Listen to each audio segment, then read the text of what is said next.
Welcome to another unit in the ISM Statistics 1 exercise set, this time with an exercise on correlation. Let's take a look at the exercise.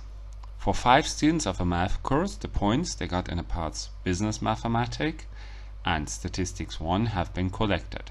The professor is interested whether a relation between the points in the two parts exists. Calculate the correlation between the two exam parts. What are we going to do? First off, we take the table from the exercise and we call Business Mathematics X and Statistics 1 Y.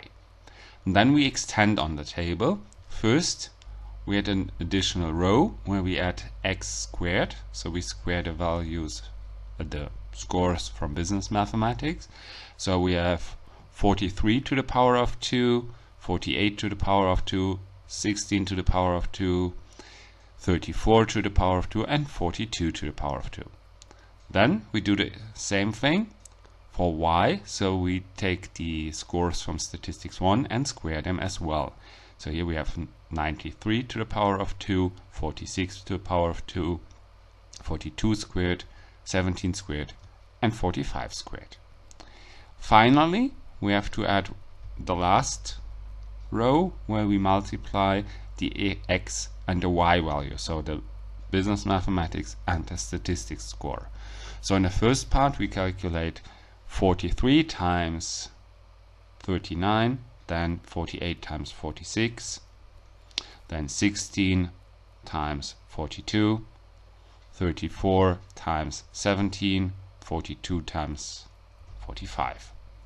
So far so good.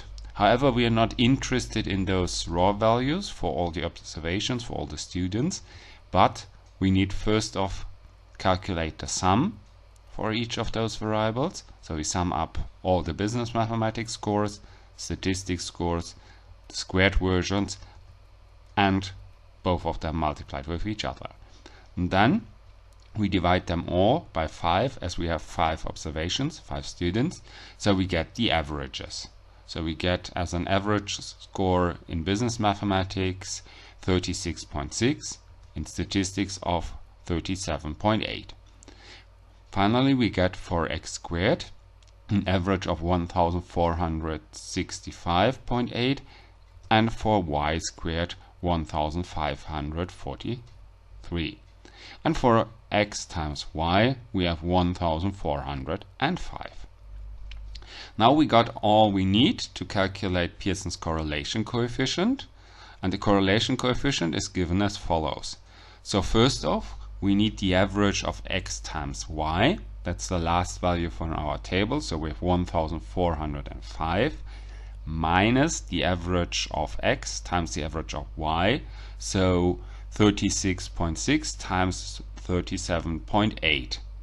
All of this is divided by 2 roots, so the square root of the average of x squared, which here in our table is 1465.8, minus the average of x, so the 36.6 to the power of 2.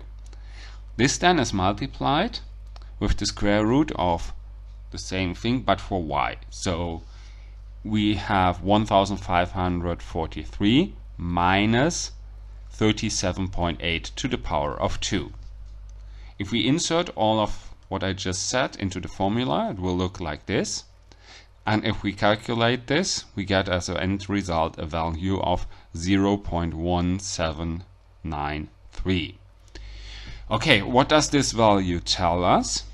Well, first off, it's a positive value. Correlation coefficient could be positive or negative.